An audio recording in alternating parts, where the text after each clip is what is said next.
এবারে আমরা দেখতে পাচ্ছি আমাদের 11টি শিক্ষা বোর্ড, মোট পরীক্ষার্থী 20,38,150 জন, ছাত্র সংখ্যা 9,99,364 জন, ছাত্রী সংখ্যা 10,38,786 জন।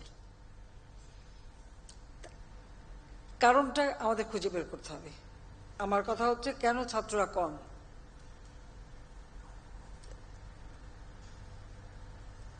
আমি এটুকু বলবো যে এখন থেকে আমাদেরও সেটা উদ্যোগ নিতে হবে যে কি কারণে আমাদের ছাত্ররা কমে যাচ্ছে।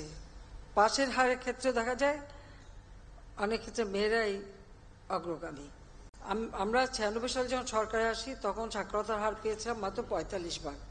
আমরা উদ্যোগ নিই এবং নিরক্ষরতা মুক্ত বাংলাদেশ গড়ে তুলব এই প্রকল্প নিয়ে প্রতিটি জেলাভিত্তিক সাক্ষরতার হার বাড়ানো, এমনকি বয়স্ক শিক্ষার ব্যবস্থা আমরা করেছিলাম। ফলে আমরা 65.5 ভাগে আমাদের সাক্ষরতার হার উন্নীত করতে সক্ষম হয়েছিলাম। দুর্ভাগ্যের বিষয় যে আমরা এই প্রকল্পটা বিএনপি যখন ক্ষমতা আসলো 2001-এ এটা বন্ধ করে দিল এবং এরপর 2009 যখন আমি সরকার গঠন করি তখন আমি দেখি যে আবার আমাদের সাক্ষরতার হার কমে সেই 44 ভাগে নেমে এসেছে। পুনরায় আমাদের উদ্যোগ আমরা নিয়েছি। আজকে আমাদের 76 ভাগের মতো আমাদের সাক্ষরতার হার বেড়ে গেছে। এটা আমি মনে করি মাত্র এই 15 বছরের মধ্যে এটা একটা বিরাট অর্জন। সেই সাথে সাথে আমাদের শিক্ষার্থীর সংখ্যাও বেড়েছে। এমনকি বিশেষ করে আমাদের নারী শিক্ষার ক্ষেত্রে মেয়েরা আসলে একটা সময় ছিল স্কুলে যেতেই পারতো না, যেতও না, বা বাবা মাও দিত না একটা সময়, এরকমও ছিল অবস্থা, সে পরিবেশটাও ছিল না। এখন কিন্তু সেটা নেই। আমাদের প্রাথমিক বিদ্যালয়ে আমরা দেখছিলাম মাত্র 54% ছাত্রীরা যেত, আজকে 98% ছাত্রীরা যায়। আর এখানে ফলাফল দেখে যে জিনিসটা আমি দেখলাম, আমি হিসাব করছিলাম যে প্রত্যেকটা বোর্ডে কোথায় আমাদের শিক্ষার্থী বা পরীক্ষার্থীর সংখ্যা কত।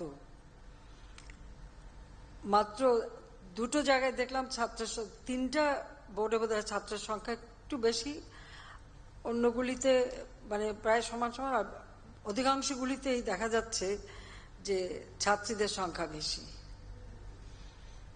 তো এটা একদিকে খুশির খবর, আমি বলবো এটা একদিকে খুশির খবর, কারণ নারী শিক্ষার উপরে আমরা বেশি গুরুত্ব দিয়েছি। আর জাতির পিতা বঙ্গবন্ধু শেখ মুজিব কিন্তু স্বাধীনতার পর তিনি নারী শিক্ষা এসএসসি পর্যন্ত সম্পূর্ণ অবৈতনিক করে দিয়েছিলেন।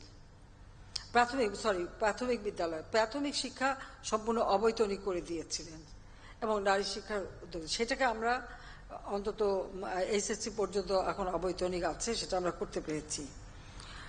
আমরা তো ঠিক সঠিক সময় বিনামূল্যে বই দিচ্ছি, আমরা বৃত্তি দিচ্ছি এবং প্রাইমারি থেকে সেই এখন তো উচ্চশিক্ষা পর্যন্ত বৃত্তি আমরা দিয়ে যাচ্ছি, উপবৃত্তি দিচ্ছি।